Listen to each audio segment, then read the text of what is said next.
Hey welcome back to our channel. दोस्तों आज की इस वीडियो में हम बात करने वाले हैं हाउ टू एनेबल और डिसेबल अननोन सोर्स, यानी कि प्ले स्टोर के अलावा जब आप दूसरे साइट से एप्लीकेशन इंस्टॉल करेंगे तब आपको अननोन सोर्स ऑप्शन एनेबल करना होता है।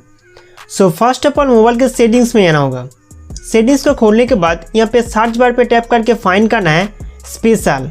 फिर आपके सामने स्पेशल ऐप एक्सेस लिखा एक ऑप्शन आएगा, इसके ऊपर हम क्लिक करेंगे। स्पेशल ऐप एक्सेस खोलने के बाद कुछ इस तरह का इंटरफेस यहाँ पे देखने को मिलेगा। उसके बाद स्क्रॉल करके नीचे आइए, यहाँ पर आपको एक ऑप्शन देखने को मिलेगा इंस्टॉल अननोन ऐप, वहाँ पर हम क्लिक करेंगे। इसके बाद अननोन सोर्स परमिशन लेने वाला एप्लीकेशन का लिस्ट चले आएगा। अगर आप प्ले स्टोर के अलावा कहीं दूसरी जगह से थर्ड पार्टी एप्लीकेशन को इंस्टॉल करते हैं, जैसे कि Chrome browser, opera mini, Firefox या फिर फाइल मैनेजर, तो उस पार्टिकुलर एप्लीकेशन को सिलेक्ट करके अननोन सोर्स को ऑन या फिर ऑफ करना पड़ेगा। तो मैं ज़्यादातर थर्ड पार्टी एप्लीकेशन को क्रोम ब्राउज़र से इंस्टॉल करता हूँ, तो इसलिए यहाँ से हम क्रोम ब्राउज़र को ढूंढ लेंगे।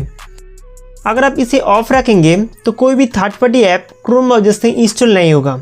अगर आप इसे टर्न ऑन करेंगे तब थर्ड पार्टी एप्लीकेशन को बहुत आसानी से अपने फ़ोन में इंस्टॉल कर सकते हैं। तो इस तरह से अगर आप दूसरे किसी भी ब्राउज़र या फिर फाइल मैनेजर से कोई भी थर्ड पार्टी एप्लीकेशन को इंस्टॉल करना चाहते हैं, तो उस पार्टिकुलर एप्लीकेशन को ओपन करके अपना ज़रूरत के हिसाब से इस परमिशन को इनेबल और डिसेबल करना पड़ेगा। तो दोस्तों इस तरीके से आप अननोन सोर्स को ऑन या फिर ऑफ कर सकते हैं। उम्मीद करता हूँ कि ये वीडियो आपके लिए बहुत हेल्पफुल था। तो हमारे वीडियो देखने के लिए आपको बहुत बहुत शुक्रिया।